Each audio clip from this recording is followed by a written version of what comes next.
What's up, guys? Thanks for tuning in to another video here. Welcome back to the channel.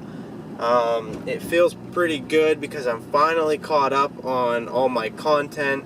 There were 3 videos that I ended up just scrapping. It was pretty good stuff, but I made them way too long, and it wasn't worth it. It's sunk costs, so I'm moving on. Feels good to be caught up, and now you guys hopefully will be seeing these videos within a few days of them actually being filmed, so it'll be kind of modern. But I'm on my way to the auto store to pick up some parts for my mom's truck. She ended up running the brakes a little too far down, so we got to do some rotors and pads, and then have a little video in here store for this truck today. It involves high idle, so a little update since we're driving. The brakes feel amazing. Like, that's probably the biggest thing I noticed doing those power steering lines from the last video, and I can't be happier with it. You know, not only does it look clean, it performs well too. The steering, I can't say so much. I would say it probably helps a little bit with the steering, since there's definitely an improvement with the brakes. I would say there's a little bit of a benefit with the steering. But yeah, truck's running good. Still needs aligned, but I got it good enough that I can drive it. So I'll catch up with you guys in a minute.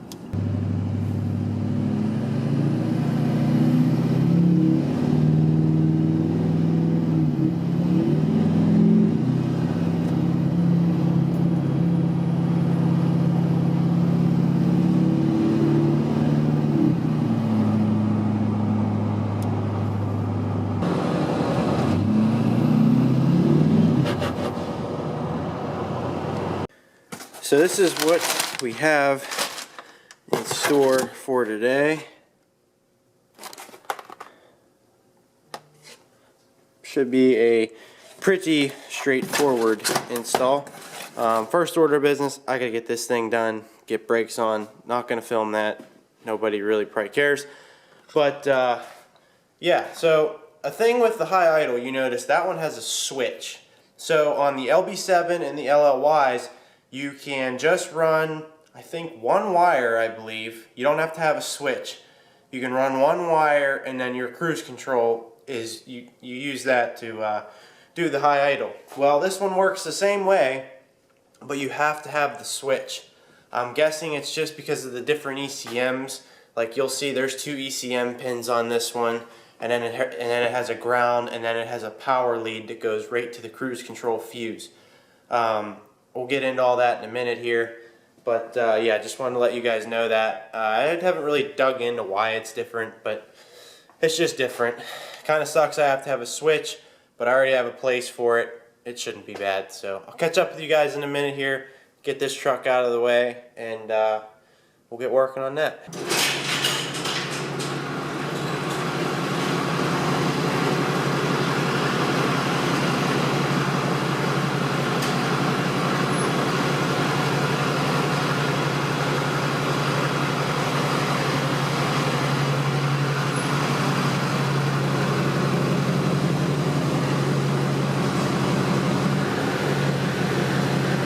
Alright, so we got the kit unboxed here. You can see we got some wire loom, we have some zip ties, and then this is actually your fuse tap here. I'll show you guys how that works when we get to it. And then this is the wire that will go to your fuse tap to the cruise control fuse. This is just a ground, and then these are our 2 ECM pins here. They actually give you, in here, you might not be able to see them, but there's 2 extra pins in there if you were to happen to screw these up or whatever. This kit was only like 30, a little over 30 bucks, 30 bucks, right around 30 bucks. Pretty nice. What I was really impressed with, was the directions. They are super detailed. I was very surprised. I mean, they literally show you everything, every step. They even show you where to put the ground. I mean, they have this all laid out pretty well, so shouldn't be too bad of an install. Like always, usually the worst is getting through the firewall. I have stuff obviously coming through down there, but it's still always kind of hard to get the wires poked through the grommet down there and whatever. So the first step here is going to be just getting this trim piece out, and because it's kind of dark, I should have brought a light. You can see there's a hole already here. The previous owner, when I bought this truck, had like a little switch there for like lights. He had like lights rigged up underneath the dash here. Obviously I removed all that junk, but so yeah, we're just gonna use that hole right there. I think it'll be nice and out of the way. I really didn't want to put it up here and drill holes in my dash or anything, so but yeah, so we'll get this out and get the switch mounted up in there and go from there. Alright, so the first thing I'm going to do is see if I can get this in there. It was a little tight when I tested it before, but if not, we'll drill that hole a little bigger and get the switch mounted first. Put this back in and then start trying to hide our wires.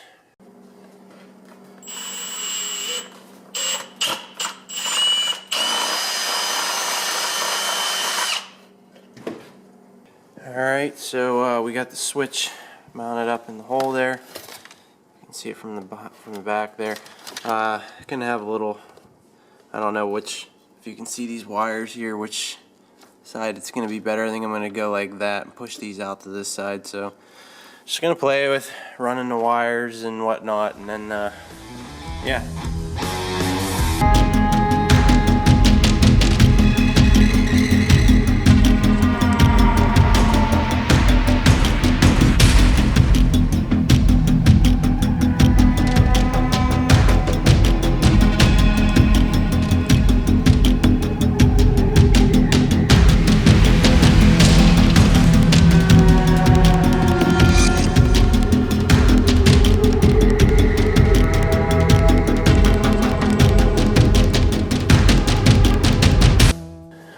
So got it just in right now. You can see right there.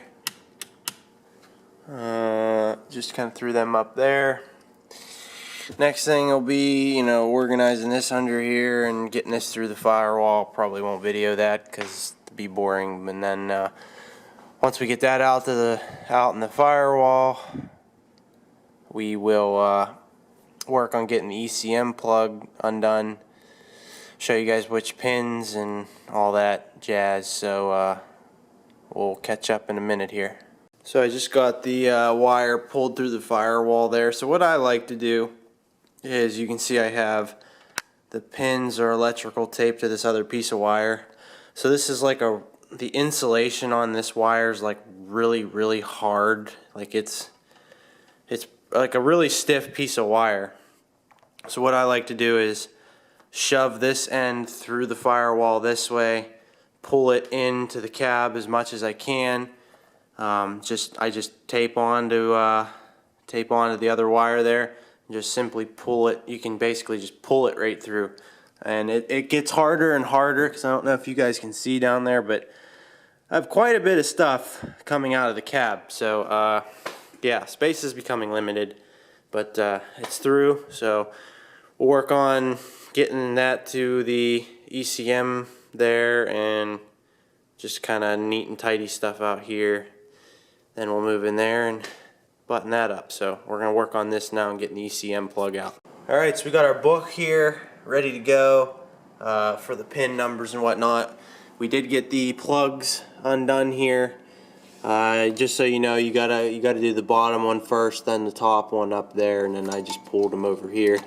I actually had to pop my ECM out of this, like its home here, because I couldn't get the bottom plug because it was hitting the intercooler pipe. So you can actually on, like you can see 2 tabs on the top, you know, from this side in the engine bay. You can pop the ECM out and it'll kind of like push that way. So I did that. Here's our plug. So I'm gonna set the camera down here. So you're gonna want to snip this zip tie carefully. I'm trying to see the best way to do it here. Probably from right here.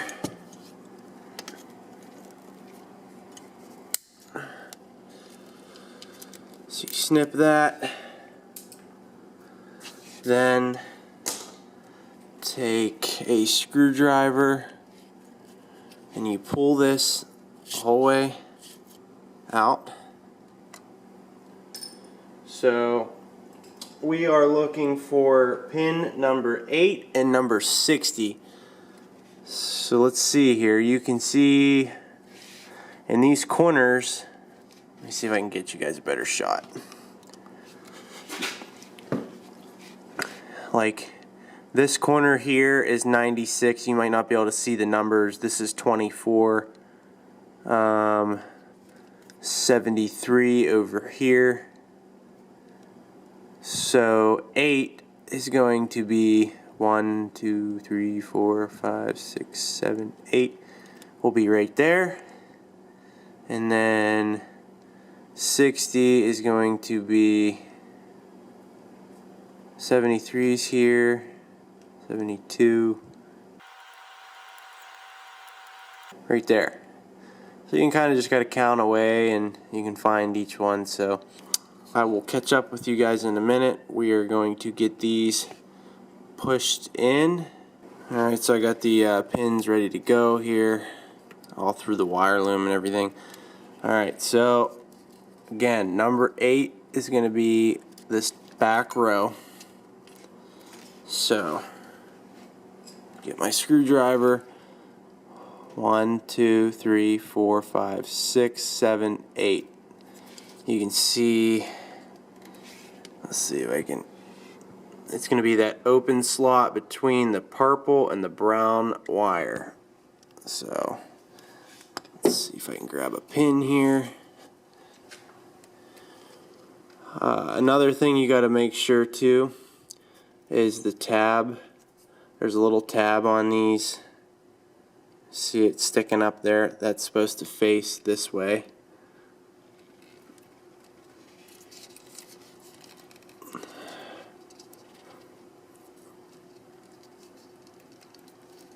Okay, so I was having a little trouble with this one. I did get it. So what you can do is, I'm not going to be able to, but you get the point. You can lightly squeeze the wire and you want to get very close to the plug and just push. That can give you that extra little bit to do that. So that's basically how you do that. I'm going to do the other pin here. Get this all buttoned up, put the plugs back in, and we're going to wrap everything up inside. So we got everything wrapped up. You guys saw me using this piece of wire loom right here. I can grab it, this one. So what that was from was the DSP5 switch. So, and both, you know, those wires are going to the same location. So you can see in there we got everything taped up nice, looks good. So now basically it's just neaten up everything back in here, and we gotta do our fuse tap and then our ground. We gotta take this plate off to get to the ground and just kind of neaten up in here, and then that'll be it. So we're gonna do that.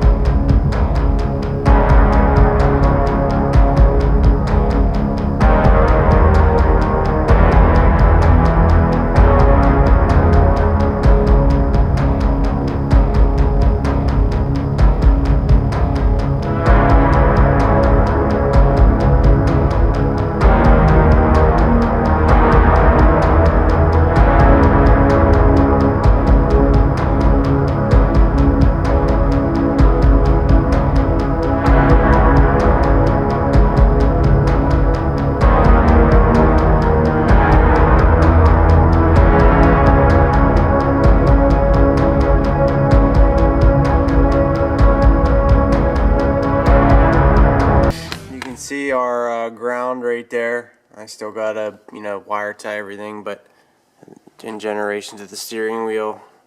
And then over here we just go to the cruise control fuse. Let me show you a nice diagram right there. So let's come over to here, set this down, and that looks like it is going to be right here. That looks like it. So you install their little thing on the bottom of the fuse, and then this just tabs right onto it, and that's it. And then it'll pretty much complete our install. I'm just gonna tidy everything up. Alrighty guys, so we're wrapped up. Just wanted to show you down there. Basically, like I said, just tied it in with that DSP5 switch wire loom, so it comes through here with that. All tucked up, buttoned up there. And then there's the finished product. So, oops. Yeah. So, yeah. Let's back it out here and show you guys how it works.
Alright, so we are done. I'm going to reach down here and turn the switch on. So you can see when I turn the switch on at first, it goes to 800. If I hit the cruise control, we go to 1200. And then if you hit the accelerator button thing on the cruise control, you go to 1700. If you want to go back to 1200, hit the cruise control. Now, like right now, if I shut the switch off, we go to nothing. Then if I turn the switch back on, you can see it saves your 1200. So like now the switch is 1200. If you want to reset that, you hit your brake, then you'll see the switch is still on, goes back to 800, shut the switch off, turn it back on, 800. So I'm going to keep it obviously at 1200 and keep it shut off. So pretty cool switch. I mean, I don't really like the fact of having a switch, but it's so down there and hidden, it's not a big deal. I just didn't really want to put it anywhere up like here. But yeah, so that completes the install. Let's see if you guys can... I don't know how well you'll be able to see me here, but thanks for tuning in, guys. I really appreciate it.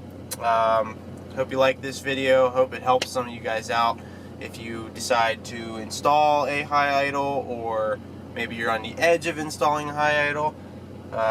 Not a bad job at all. A little tedious, you know, organizing wires and all that stuff and hiding stuff and getting through the firewall, but not bad at all. So thanks again, guys.